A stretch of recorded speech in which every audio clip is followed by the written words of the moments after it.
Hello dear, welcome back to కర్మ voice. ఎలా ఉన్నారు? I hope all you're doing good.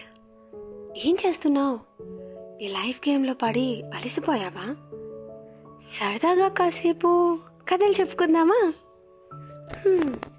ఈ కథను నేను ఎక్కడో చదివానో లేదా విన్నానో గుర్తులేదు, కానీ నాకు చాలా నచ్చింది. ఈరోజు నీకు కూడా చెప్పాలనిపిస్తుంది.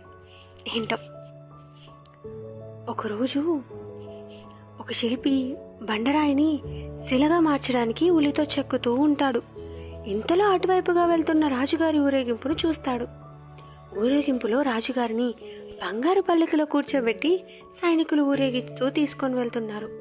అది చూసిన శిల్పి, రాజుగారి జీవితమే బాగుంది, నేను కూడా రాజునైతే బాగుండు అనుకుంటాడు.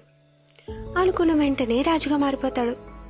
అప్పుడు శిల్పిని పల్లకిలో ఊరేగిస్తూ ఉంటారు సైనికులు. ఇంతలో వర్షం పడుతుంది.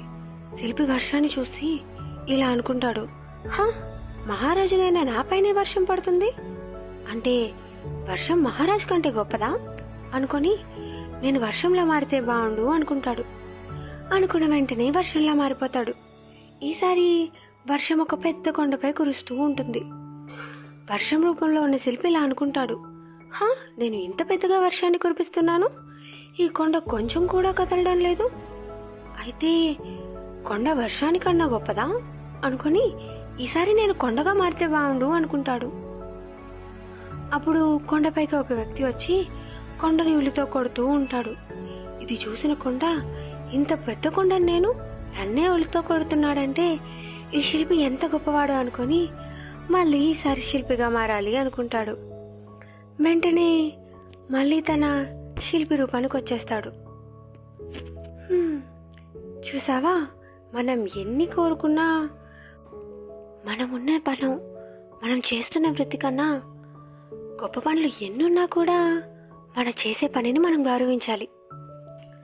ఎందుకంటే ప్రతి పని మనకి అవసరమే కదా.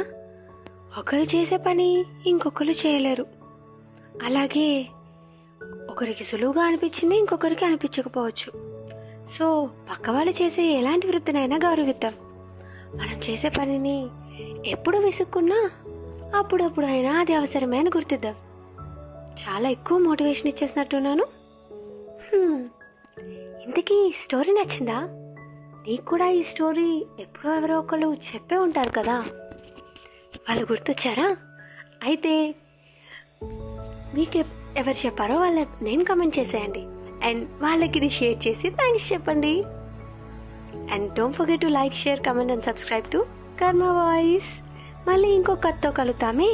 అంతవరకు బాయ్.